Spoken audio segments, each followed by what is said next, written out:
I enjoy a good ride to work. It's a bit of a de-stress, a bit of fun, but more importantly, I can trick myself into thinking I deserve the extra pizza. People say it's dangerous though, riding on the road with cars, vans, buses and lorries. Is it dangerous? No, I don't think so.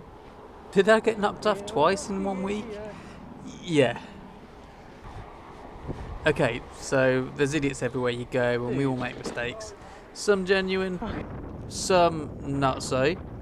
But you've got to say the vast majority of people on the road are respectful to each other and just want to get from A to B. I'm going to talk about the second incident first though, because I think that was a genuine mistake and it definitely taught the kid a lesson. So this is a week after getting knocked off by a van and I'm still a little on edge. I've taken a long route round, enjoying the canals, and I'm finishing the ride with a short road section. Up a hill and down the other side. Well, almost. Unfortunately, this kid decided to run across the road without checking after his parents, maybe, had parked up on the other side of the road. Bam. Probably close to 120 kilos of bike and flesh hitting me in the chest via the point of a brake hood. Fortunately for him, I was still accelerating from the top of the hill, so I was only doing around 15 miles per hour, but it was enough to launch us both. Imagine if that had been a car though. After getting knocked off the week prior, my reaction was, colourful, and the lad pretty much got up and grabbed his chest and ran to the people who had stopped on the other side of the road. Not one person in the cars waiting asked if we were all okay. They just sat there. I think the lad's parents asked if I was okay, but my adrenaline was pumping and I was pretty mad, so I don't remember exactly. Anyway, the result of this was a sharp lesson for the kid, some dislodged handlebars and a sore wrist. This next one though, oh boy, it's a damp day. Again, I've just rode up a hill and start coming down the other side. I'm hitting just over 20 miles an hour as a van begins to overtake. And that's fine. But then I hear the engine cut as if the van's braking, and then simultaneously notice an indicator has been flicked on and the van is moving left. I've anchored on the brakes, locked up and gone straight into the side of the van. Fortunately, the front rack bounced me a little bit because my front wheel was very close to going under the rear wheel. And even more luckily, I managed to almost roll out of it with no other traffic coming. Now I've sat there for a moment, watching what this van driver will do. He parks up outside the shop on the left, his colleague jumps out and walks straight past me and into the shop without saying a thing, and the driver says he didn't expect to turn there. Yep, that was the excuse.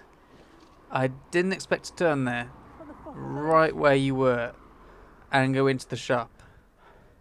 My mind was buzzing, but I'm not really a confrontational person, and both me and the bike seemed fine, so I let it go. Now there's a reason the van and the guy will be blurred.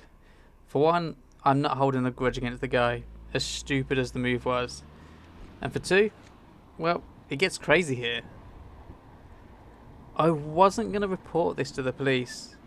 It was stupid but minor, and I know from experience Staffordshire Police do nothing. But having shown footage to some folk and after rewatching it and seeing the chap full on bowl towards me after knocking me off, I decided to submit it. That evening I logged the footage online, and a couple of days later I get a response asking for a few more details and saying they've reached out to the company for the driver's details. Fine, right?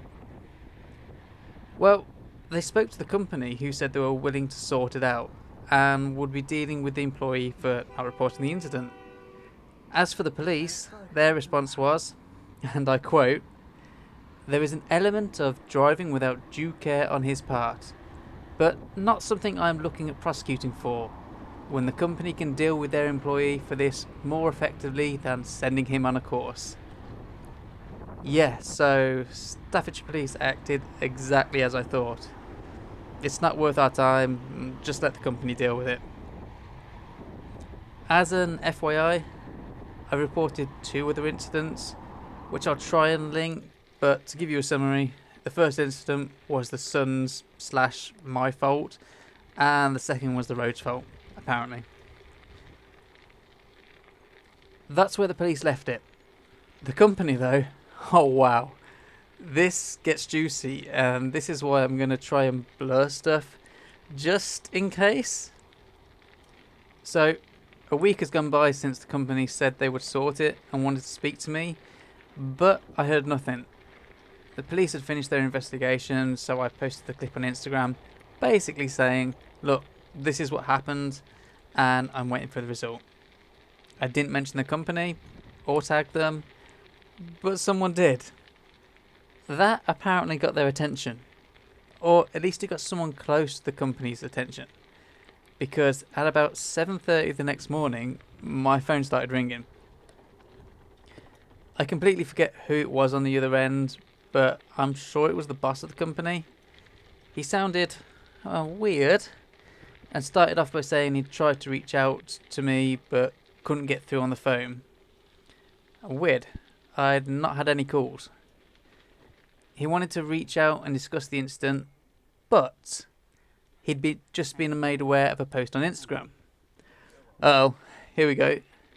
At this point, I ran and grabbed my GoPro, put the call on speakerphone. He had no idea. This guy clearly thinks I'm some young kid who needs to be taught a lesson.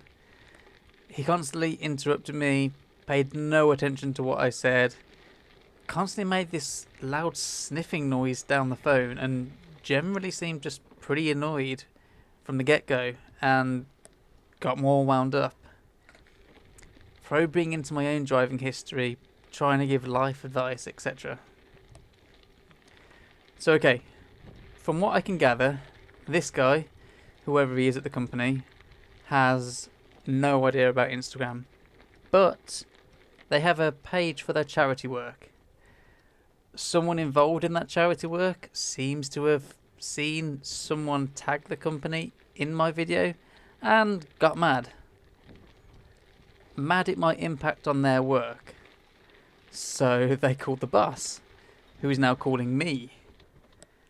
Now I know exactly who this charity is and possibly the people involved, but according to the boss, they're ex-forces and serving police, and someone very close to him who has had a serious cycling accident and is not happy. So unhappy, in fact, and I quote, "You know, just do a bit of digging, mate, because I'm not saying this threatening. You're making a rod for your own back with some of the people who are supporting this charity, alright? You're putting a mark on yourself, and I don't want that for you, yeah?" And a bit later, "And I'm not trying to say this in a threatening manner. You're making a target for yourself, alright? I've got a guy out there who's very, very close," mumbled something. "You get where I'm going with this, are you?" So, yeah. Fun, right? This was all in between going round in circles with the boss telling me about how he thinks the police have done the right thing and how he's going out of his way to send the driver on an awareness course. But he made a boo-boo because he was having a bad morning. The driver, that is. Oh, and telling me that I should put myself on a driving awareness course too, because I may have made an error in my own driving at some point. Yeah, he actually went there. At one point, he was just suggesting I should be grateful for him because he could have left it and swept it under the carpet. Honestly, there was a lot of incoherent rambling, but the thing that stuck with me were those 2 threats. And I'm doing air quotes when I say threats because the police don't see it that way. So yeah, cyclist gets knocked off. Just ask for the driver to know what's happened from their perspective and perhaps do an awareness course. And the result was a phone call from the boss telling me I'm making a fucking target for myself. And it seems, not for certain I should say, this originates from some good person doing charity work who's worried this will affect them. What do you think? Honestly, there's a 20-minute long rambling I could post, but I won't, unless it comes to that. So, yeah, I got knocked off my bike twice in a week. Got lucky both times. The van incident resulted in a part hilarious and part worrying phone call, and basically showed Staffordshire Police can't be bothered. Speaking of rambling, how long have I been speaking for in this video? Damn. Well, enjoy the ride, guys. Have a good day, and I'll see you in the next one. Safely, I hope.